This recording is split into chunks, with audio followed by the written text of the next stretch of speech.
Welcome. I'm E.G. Marshall.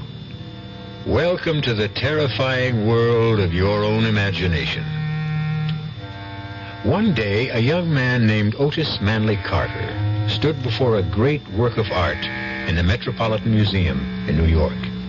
It was a portrait so beautiful that it brought tears to his eyes. And Otis Manley Carter whispered, "I would give my soul to be able to paint like that." It was an idle remark, spoken without thinking, on the spur of the moment. How was Otis Manley Carter to know that someone might be listening? Where'd you learn how to paint, Otis? At the Fine Arts Institute. No. I spoke to Professor DeMarco. They flunked you. You didn't show him any ability at all. Where'd you learn how to paint?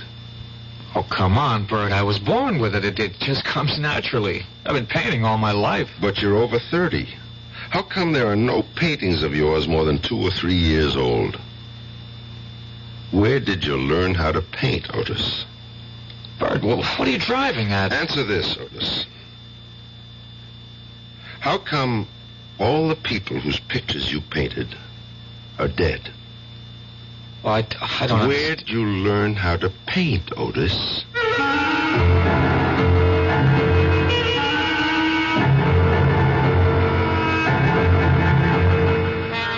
Our mystery drama, A Portrait of Death, was written especially for the Mystery Theater by Sam Dan and stars Nat Polen. It is sponsored in part by the Kellogg Company, makers of Kellogg's Special K cereal, and by new sugar-free Diet 7-Up. I'll be back shortly with Act 1.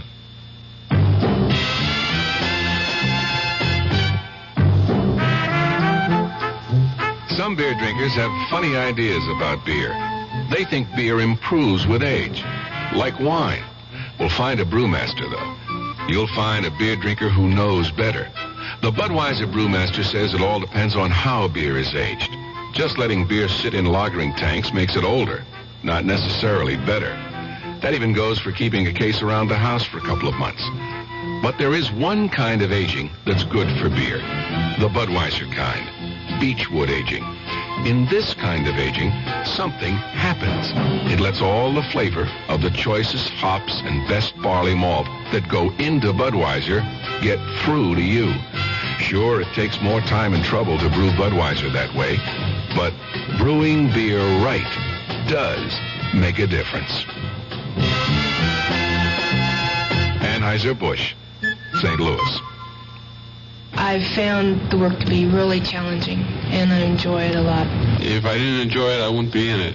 People. My orientation all my life has been, to help. I wouldn't have been in Red Cross if I didn't care, about people. People who care about other people. It's an opportunity for me to help other people and to see my efforts and my skill pay off. It's just a very rewarding feeling to think that some little thing you've done is going to help somebody else. It's the joy you feel when you help someone. People who help other people. It's like anybody involved with Red Cross programs. They want to volunteer and they want to help. They are just that type of person who will go out of their way to do anything for anybody at any time, and it carries over to the work they do for the Red Cross. It's like they're there when you need them. The people who are the good neighbor. The American Red Cross. I think that anything you know in this world, if you don't use it when it's needed, what good is it?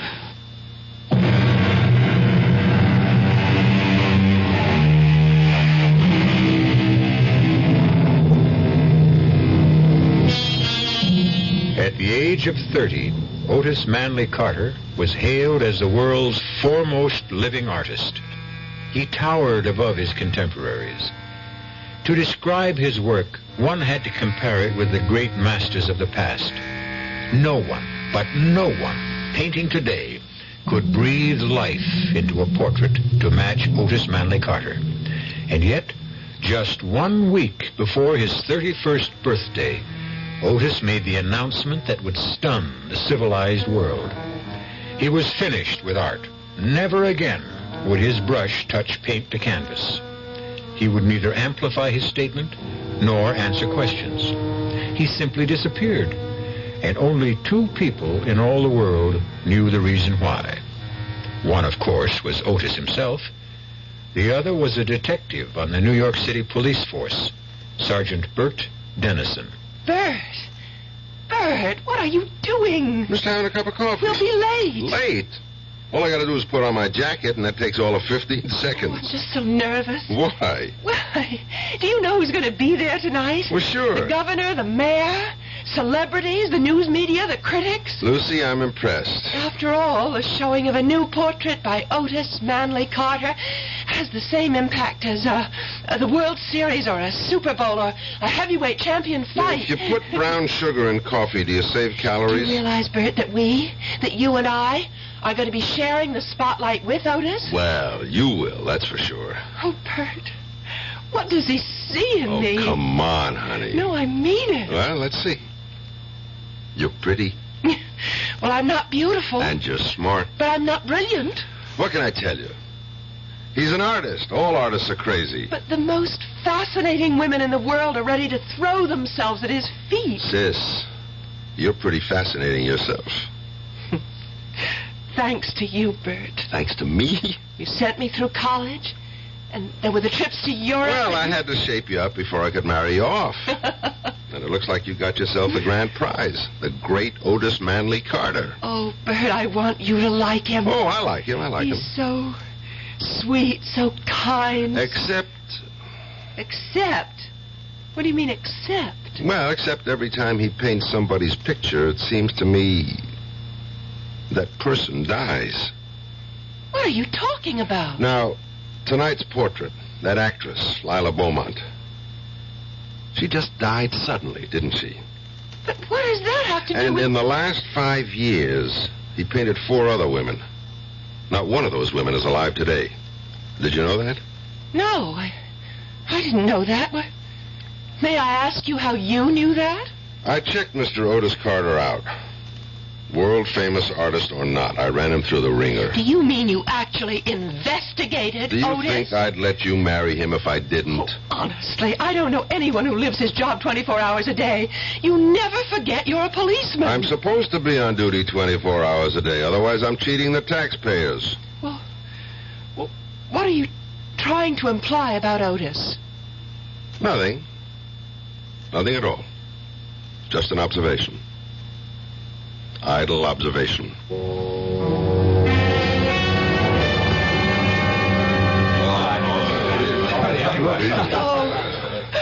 Otis, darling. You're having a triumph. It's a fantastic success. Well, what did you think of the painting, Bert? It's a good picture. Oh, listen to him, a good picture. Is that all you can say? Well, it's certainly lifelike, I'll say that. Well, thank you, Bert. Good evening, Otis. Professor DeMarco. May I offer my congratulations? I'm honored, Professor, honored. May I present my fiancée and my prospective brother-in-law, Miss Lucy Dennison, Detective Sergeant Dennison, Professor DeMarco of the Fine Arts Institute. How do you do? How do you Glad to meet you. Otis, once again, you forced me to eat crow. Oh, come on, Professor, please. No, I was wrong about you, Otis. Wrong. And I don't care who knows it. Yeah, but the truth is, Professor DeMarco, you taught me everything I know. The truth is, you didn't start to paint until after you left me. Congratulations, Otis, on a double triumph this evening. Your painting and your fiancé. Each is a magnificent work of art. Thank you, sir. And now, if you'll excuse me, Sergeant Dennison, Lucy. Yes, sir. Well, he never got over it. And I don't think he ever will. He said I'd never amount to anything. Oh, but you're not serious, darling. How could anyone who knows anything about art... Oh, there's Eric Von Hayden. The one who's doing the new book about him? Come on, darling. I'll introduce you. Give me a rain check. I feel the need for a little refreshment. Excuse me, sir. I hope I didn't spill that on... Oh, it's Sergeant... Dennison, sir. Of course. You know, Professor DeMarco, I've been watching you. What? That sounds ominous. Why would a police detective be watching me? Because I'm curious. About what? About the look on your face. What about the look on my face? It's the only look of its kind in the house. How do you mean that? Well, analyze all the faces around you. What do you see? Excitement, boredom, happiness, anxiety? And what's my look? I would say Puzzlement. Actually, you look completely confused. I suppose I am. I still can't understand what happened. Otis was my student at the Institute. And you said he'd never amount to anything. I did. And you can see how it's come back to haunt me. Believe me, he had absolutely no concept whatever of the elementary principles of art. He had no feeling for line, for color, for form. I recommended he be dropped from the school. You not only go out on a limb, you bring your own saw. Well, 6 months later, he astounded the entire world with his portrait of that alderman's wife. The first of the Otis Manley Carter famous portraits. How do you account for that? Well, at first, I refused to believe he could paint like that. And maybe he doesn't. Maybe it's all done with mirrors. No. There are no mirrors, no tricks. I went up to his studio. He paints. But where did he learn? How did he learn? From whom? There must be an answer. Naturally. But can you even speculate? He probably sold his soul to the devil. You realize that isn't an answer? Of course. But it's the only one I can think of at the moment.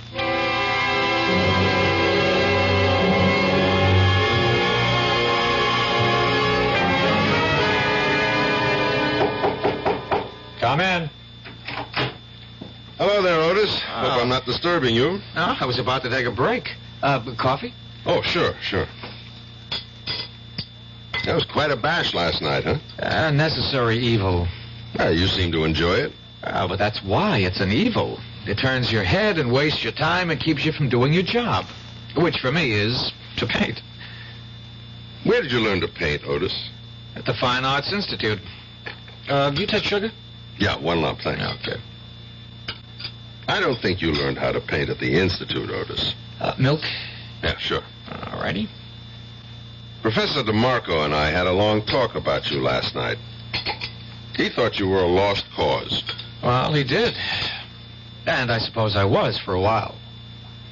So, how did the ugly duckling turn into a swan? Well, some people are slow learners. DeMarco claims you just didn't have it. No, he was wrong. I always had it, but it was only in my mind. I was showing him nothing but meaningless blobs and dabs. They had to drop me from the school. And where did you study after that? Well, nowhere. I just went to the museum every day. That's all? That's all. And then, one morning I was looking at some of the old masters, just worshipping at the shrine, as it were, and wishing and hoping and praying that one day I, too, could... Well, the most remarkable thing happened. Yes? Well, suddenly everything that Professor DeMarco had ever tried to teach me just began to make sense. No, it was more than that. It all became a part of the way I feel and the way I think and the way I see. I was trembling all over. What did you do? I went home, picked up my brushes, and from that day on, I was a painter. Just like that? Well, in psychology, there is such a thing as the delayed reaction. Yeah, I know. Bert, Lucy and I want you to join us for dinner tonight, I never refuse an invitation to dinner. Otis, your latest portrait of Lila Beaumont. Poor Lila. She never really saw it. She died the day it was finished. What did she die of? I don't know, Bert. I don't think anybody does.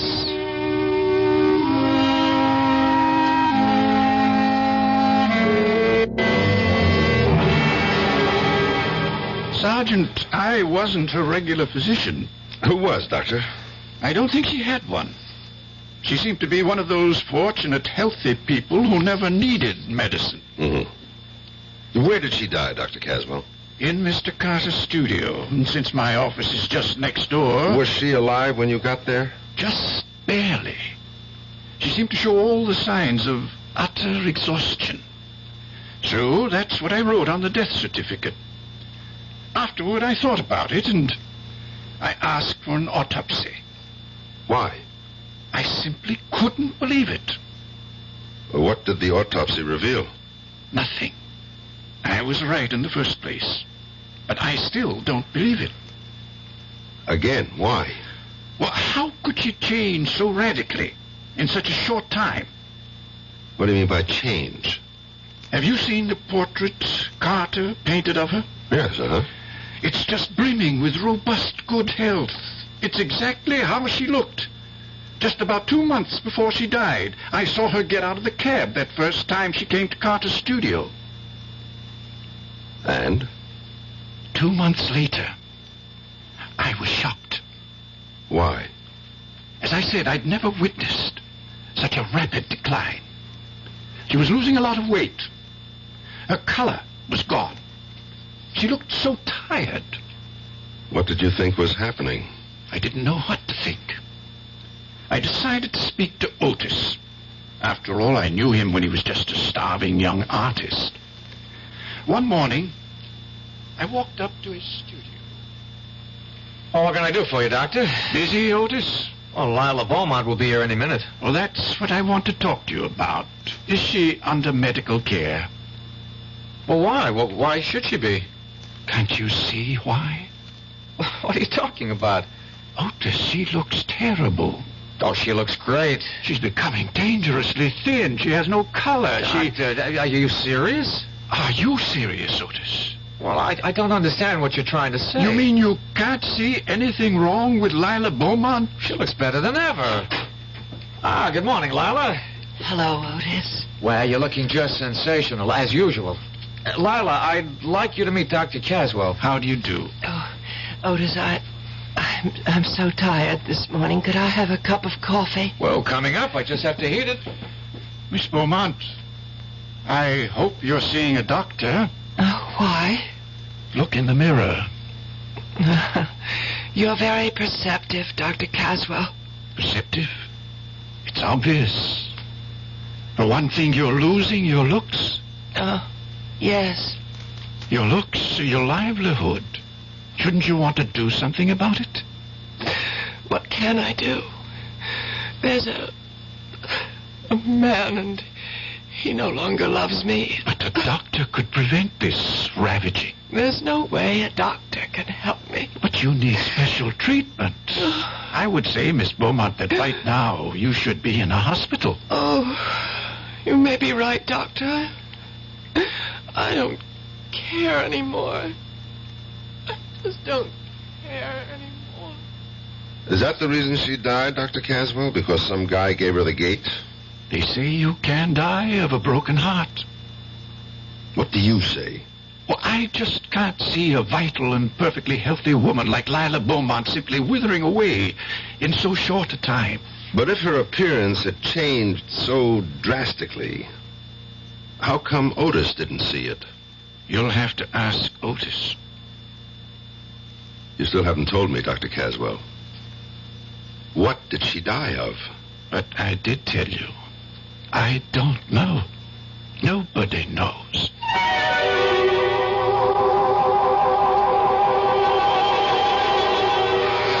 Well, what did she die of? And what, if anything, can it have to do with Otis Manley Carter? Detective Sergeant Dennison has a nagging, indefinable feeling. That's just the trouble. In most of the murder cases Bert has solved, the solution always began with a nagging, indefinable feeling. We'll see where this feeling leads when I return shortly with Act 2. A And now another story of the ball and chain as Kellogg's Special K presents Veronica and Jeff. Oh, Jeffrey, isn't this romantic? Out in a quiet lake at night with you rowing the boat. Yes, Veronica, it's really neat. Jeffrey, what was that? Frogs. Frogs that go bonk? They're pretty weird frogs. Oh, Jeffrey, you're such a card. You have a ball and chain, like the ones they use in those Special K commercials. Yes, Veronica, it symbolizes my few pounds of extra weight. But I'm going to get rid of it. How? By exercising. You know, like rowing this boat and eating smart at every meal, starting with a Special K breakfast. You mean a 1-ounce bowl of high-protein Special K, 4 ounces of skim milk, orange juice, and coffee? Precisely. It's less than 240 calories, and it tastes delicious. It'll help me get rid of this ball and chain. I'll help too, Jeff. After all, we're all in the same boat. You have a ball and chain, too. Your happy ending could begin with the Special K breakfast from Kellogg's. The Veterans Administration helps people in little ways. A veteran, let's say, is trying to get into port. He is filed to go to school under the GID. He's not getting any money, but he's entitled. Well, what's wrong with writing a letter saying that under the law, this man is entitled to receive $220 a month for attending school on a full-time basis? Believe it or not, he can take that letter with the little job, take it to the real estate people, and because he has an additional income of $220, although he isn't receiving it, it makes his chances of getting that apartment much better. And this is what I mean about the little things. Going beyond the duty every once in a while. Just go a little bit out of your way to help someone. That's my philosophy. To me, these are little things, but big things to that person. A big thing to that person. At VA, we try a little harder to help.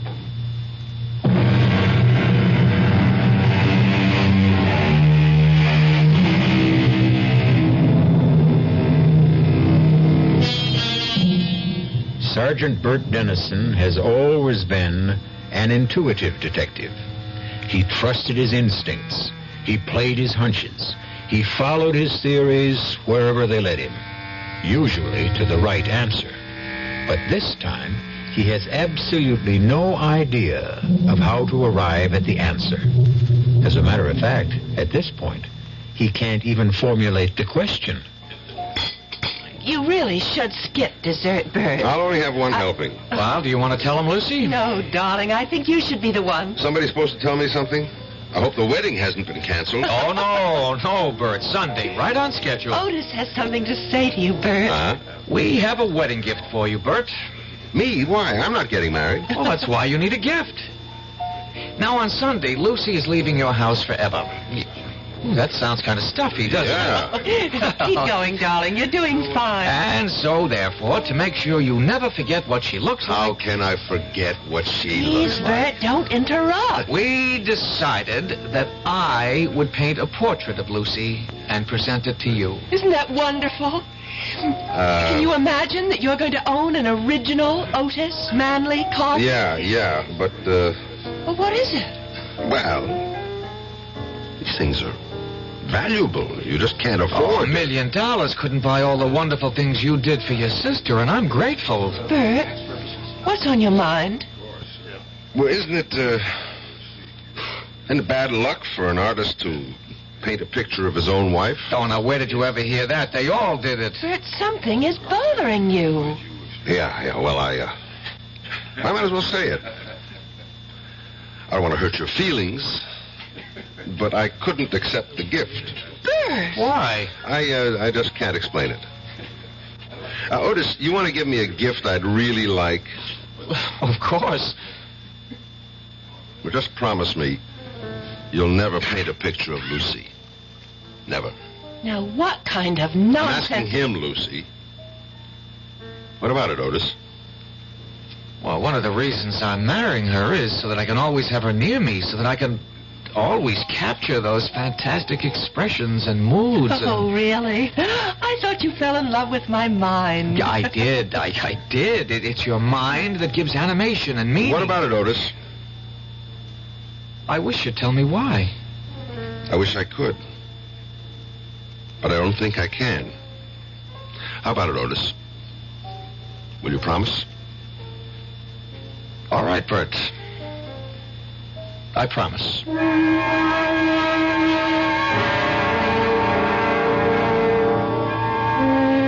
Homicide, Lieutenant Callahan. Oh, nothing, dear. Just sitting around. Nobody, just Bert Dennison. Oh, no. He used to be a million laughs. He isn't anymore. Just stares into space all day. That's so. All right, I'll tell him. You ought to get married, Bert. Puts a little zing in your life. And now that your sister's gone, you've got no excuse. Why don't you get off my back? Jenny was downtown this morning. She told me she ran into your sister. I'll even buy you... What did you say? Jenny saw your sister Lucy in one of the stores. She couldn't have seen my sister. Lucy and Otis are on a trip to Mexico. See? You don't know everything. Maybe they came back. As a matter of fact, maybe that's why they came back. What are you talking about? Jenny said Lucy didn't look too good. She what? Hey, Bert, where you going?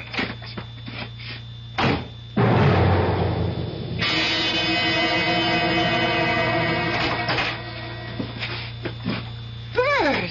Yes, it's Bert.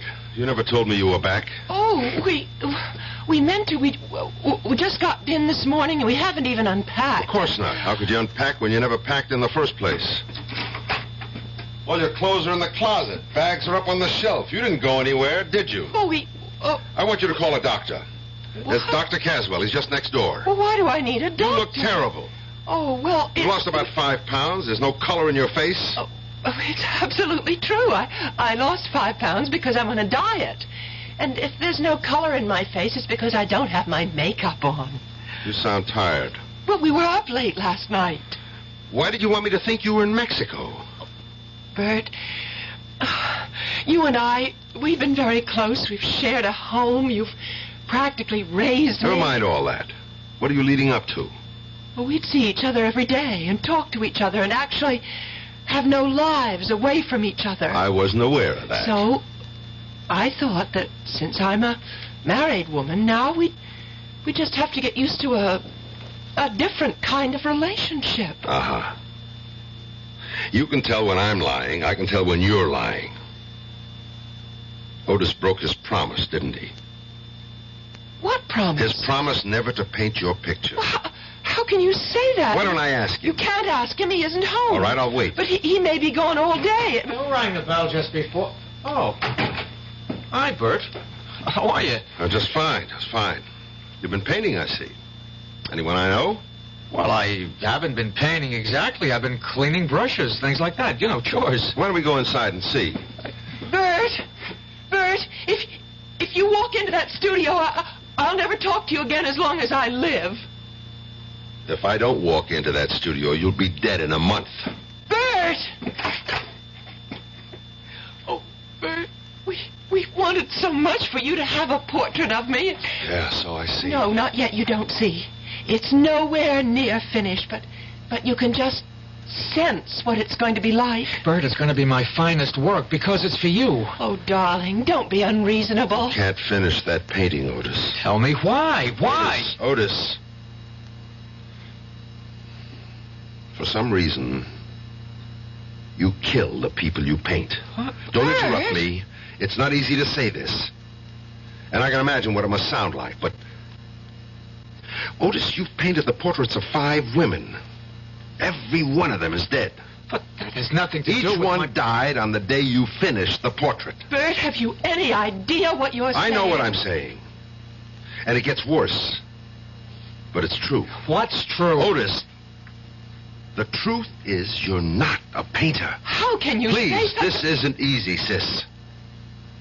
Just thank God that we're 3 people who love each other and can solve our problem together.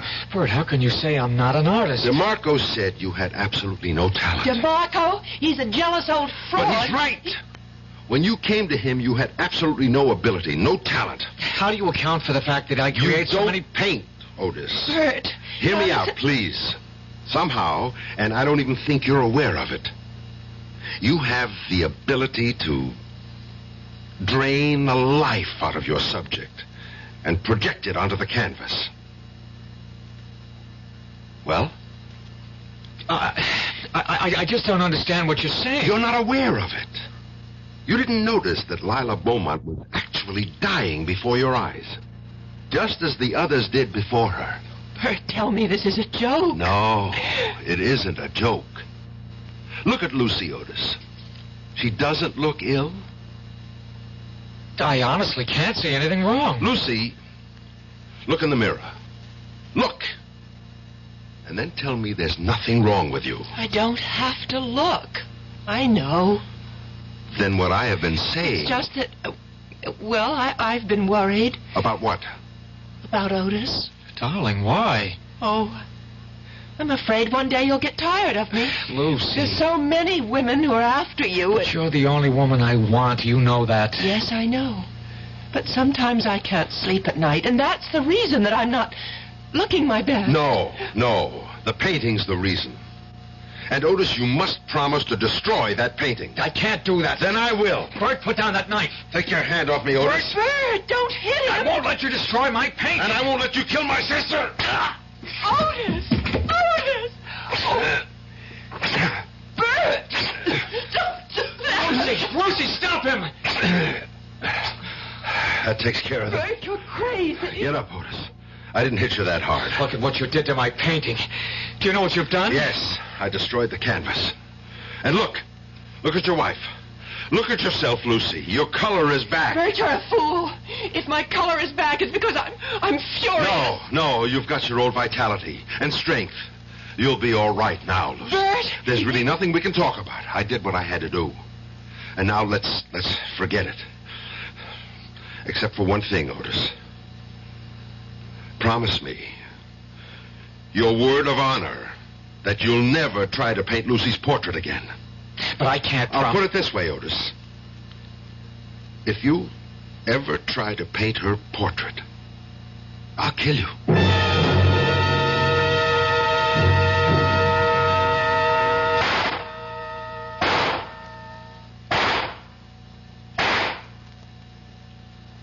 Hi, Bert. Callahan? Thought I'd find you down here in the range. Good cluster, except for that one shot off to the left. Probably a faulty cartridge. Sure, it's never the shooter, it's always the shell. What is it you're getting out of your system tonight? Nothing at all. Want to sit down and talk for a minute? About what? About you and me. All right. What is there to say? We have to decide what I'm going to do about you. Why?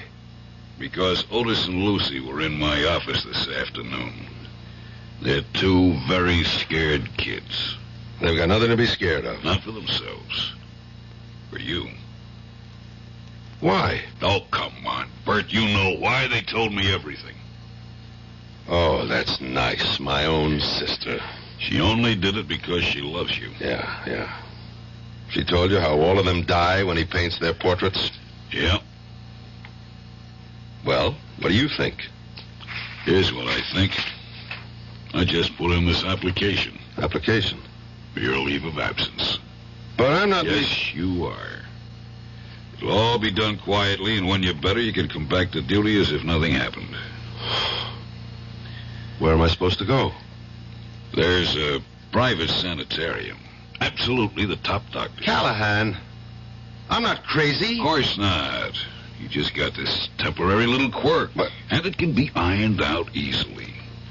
Subconsciously, I guess you just miss not having Lucy around the house. Well, thanks for everything, but I'm not going. In light of what happened in the studio this morning, I'm afraid your choices are limited. Callahan! Is it the quiet, private sanitarium, or do we have to put you into the city hospital for observation? Callahan, what are you telling me? I'm telling you to hand over your revolver.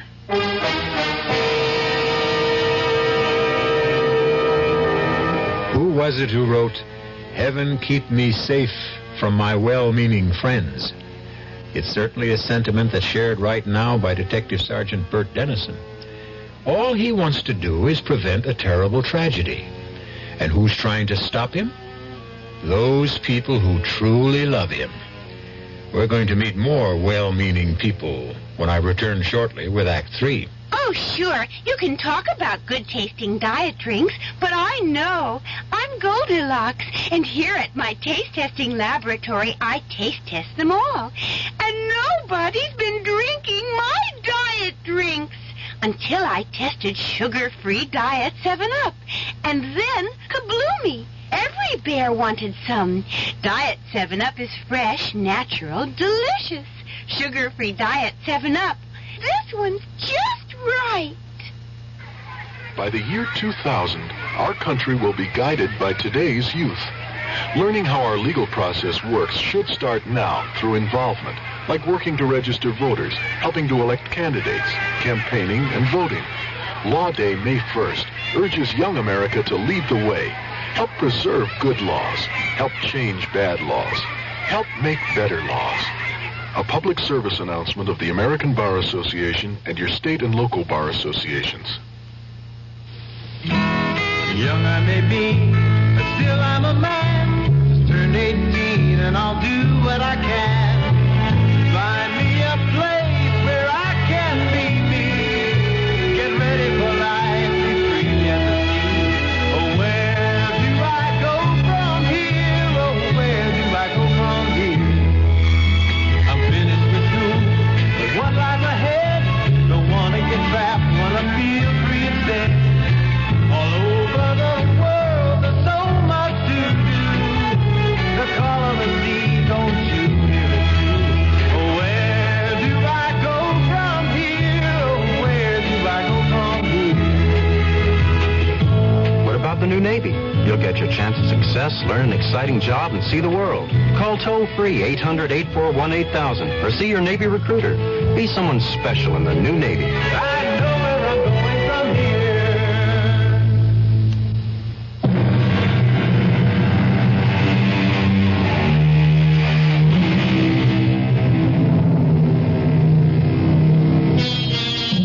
The best mirror is the face of an old friend. Sergeant Dennison stares at Lieutenant Callahan. Stares at the look on Callahan's face. It's a strange look. A look that's a mixture of pity, concern, and fear.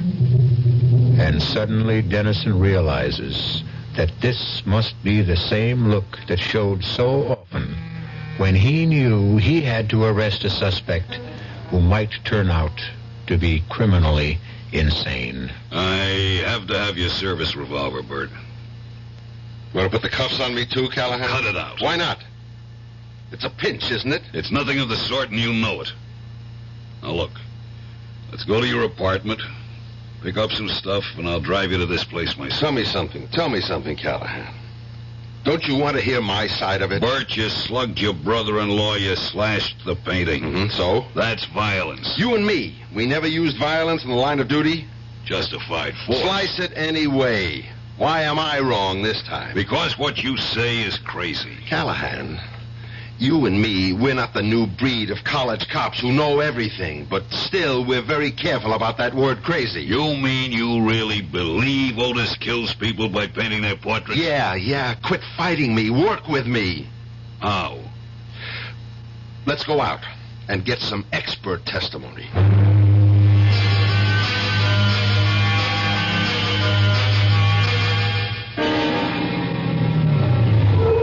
What's here? This is the doctor who attended Lila Beaumont just before she died. And he's completely stumped by the whole thing. Yes, I was dissatisfied with the cause of death. Dr. Caswell, you said you didn't believe she could change so radically in so short a time. I did say that. You also said you couldn't see how a splendid physical specimen like Lila Beaumont could just wither away. Yes, I remember I did say that, too. And even though you signed a death certificate which listed exhaustion as the cause of death, nobody really knew what she did die of. Well, I've since come to believe that she really could have died of exhaustion. But you said... Exhaustion, plus loss of the will to live. But you were convinced there was a mysterious cause. I didn't use that word. But, Doctor, you led me to believe... I was merely ventilating some doubts, some misgivings. But the other women who died... I wasn't there. I don't know.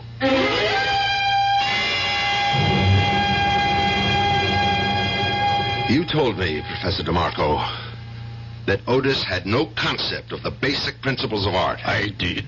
No feeling for line, form, color. I think I said something like that. And since those things can't be learned, there was no way he could become a painter. Oh, it's a relative thing. Well, you even went so far as to say the only way he could have learned them was if he'd sold his soul to the devil. That was a figure of speech. He never did learn to be a painter. Something happened. He found a way, or was given a way, who knows, to draw the vital essence from a living thing and put it on canvas. I don't think I could agree with... I can prove it. Look at everything he's done. He's never painted an inanimate object, just the face, the body, but no clothes, no furniture, no jewels, no decorations. I'm sorry if I gave you the wrong impression. Maybe I was jealous. Jealous of what? You said he had no talent. Maybe that was a lie I told myself. Maybe I resented his youth, his promise. After all, I never fulfilled mine. Yeah, sure. And besides, you really don't want to be remembered as the art teacher who flunked Otis Manley Carter. I guess that's the simple answer. I wish there were such a thing as a simple answer.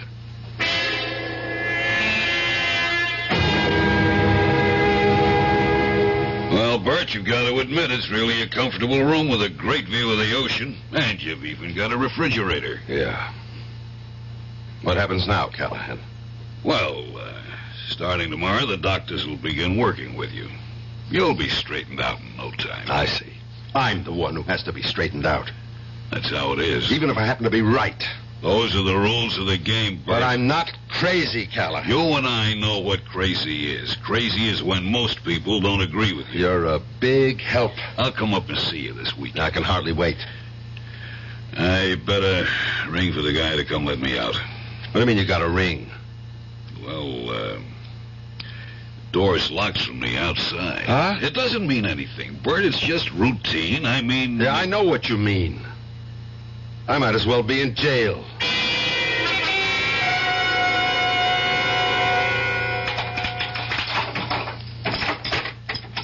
You wanted something, Sergeant? Yeah, Jerry. I gotta make a phone call. You can't. What do you mean I can't? Well, the first couple of weeks you can. It's like you gotta get your interviews and orientation. But I have to make a phone call. The doctor says... Forget what the doctor says. Look, part of the treatment is to isolate you completely from your former environment. But I have to know if my sister is okay. She's okay. How do you know? Because if she wasn't, you'd be told about it. Yeah. Listen, I know I can't make a phone call. But if I could, where would I make it from? Well, there's a phone outside, at the end of the hall. There is, huh? Jerry, I want to show you something. What? Come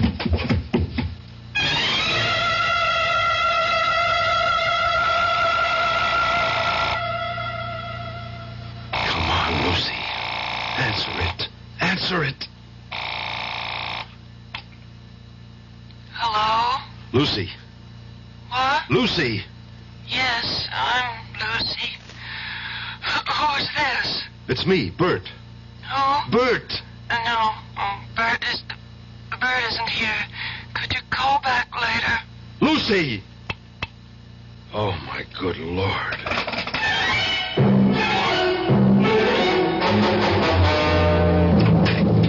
Lucy! What? Who? He's painting your picture again. I've got to destroy that canvas. Don't move, Bert. Otis! Don't make me shoot, Bert. Now listen, Otis. You don't want to kill me. No. I'd only want to hit you in the foot, but I'm a bad shot. Now, please, Bert, just stand still. What are you doing with the gun, Otis? That's not your style. Callahan called us. He said you'd broken out of the sanitarium. He wants me to phone him if you show up here. You're killing Lucy. Look at her. Bert, I don't know what's gotten into you. Is the painting almost finished? What business is that of yours? What more has to be done on the painting? I Just have to finish her mouth. And when you do, she's going to die. How can you believe... Do you love her, Otis? You know I love her. Destroy the painting. I can't. I can. I'm warning you, Bert. I'm going to walk into your studio, and I'm going to destroy that painting. You take one step and I'll shoot you. I'll just have to take the chance. I've still got 5 bullets in the gun. All of them can't miss. Otis, look at Lucy. Look at her. She's dying. That isn't true. You don't want to see it. If I could prove you're killing her, would you destroy the painting? How could you prove such Would you destroy the painting? Yes. Let's go back into the studio, Otis. Oh, no, it's a trick. You've got the gun, Otis. What are you afraid of? Come on. All right, you just stand near the wall. You keep far away from my painting. It's beautiful. Then why do you want me to destroy it? Because it is Lucy. What did you bring me in here to prove? That you kill a living thing when you paint it. On the windowsill, Otis, that flower, that geranium, paint it. Sure. I'll put the gun down and pick up the brush and you'll jump. You're afraid. You're scared. You're crazy. What you're saying is crazy. Here's your chance to prove it, Otis. Paint that flower. And if nothing happens to it, I promise, I'll go away quietly. Well? I will.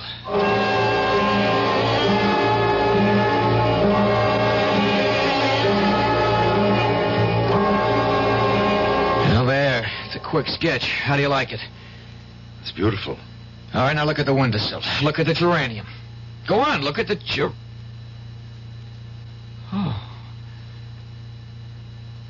Oh, no, Bert, what happened to it? You can see what happened. I can't believe it. But it's true. The color is gone. It's wilted, withered. It's dead. No. They're all dead. Lila Beaumont, those other women. And Lucy is dying. Before it's too late, Otis, you know what you have to do. No. Otis! You do it for me. No. You have to destroy that canvas yourself. Why? Because I can't keep watching you guarding my sister forever. You have to put an end to it yourself. I promise I won't paint Lucy. You must never paint anybody. I don't know if I can give it up. But you're not really a painter, Otis. Somehow you stumbled into some sort of mysterious power, and now you've got to give it up. Destroy the painting. I'll go back to Lucy. How do you know I just won't finish it? How can you trust me? I trust you. I trust you because you love Lucy.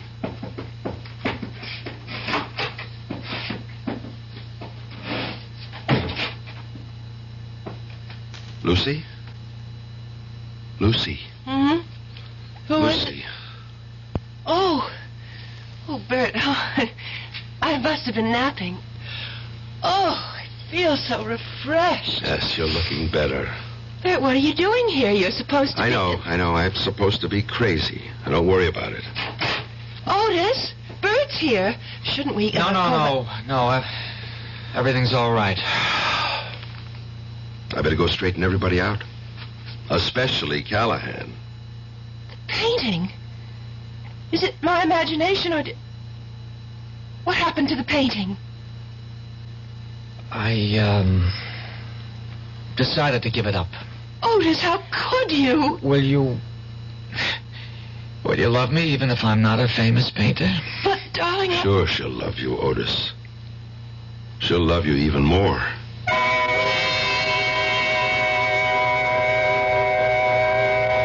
She'll love you even more. There's a lot of truth to that, Otis. A woman in love with a famous man has a problem. She wants him all to herself, but she is forced to share him with the entire world. And you ladies in our audience might think about it, too. If you're married to a man who doesn't seem to be going anywhere special, look on the brighter side. Just think. You can have him all to yourself. I'll be back shortly. Hi, Ms. Goldilocks here, Professionally, taste-testing diet drinks can be very difficult, but I've just had to bear with it. Then I found sugar-free Diet 7-Up. It doesn't taste like other diet drinks. It's fresh, light, natural, delicious. Sugar-free Diet 7-Up tastes so good that I've taste-tested it hundreds of times, and each time I've given it my seal of approval. Yes, this one's just right. A March of Dimes message from a basketball great. Hi, I'm Bill Bradley. There are many things that go into making a professional athlete, but let's start at the beginning. Being fortunate enough to have been born healthy. 250,000 children are born each year with birth defects. The March of Dimes is a team of professional scientists, doctors, educators, working to prevent birth defects. Please help give tomorrow's children a good start. Give to the March of Dimes.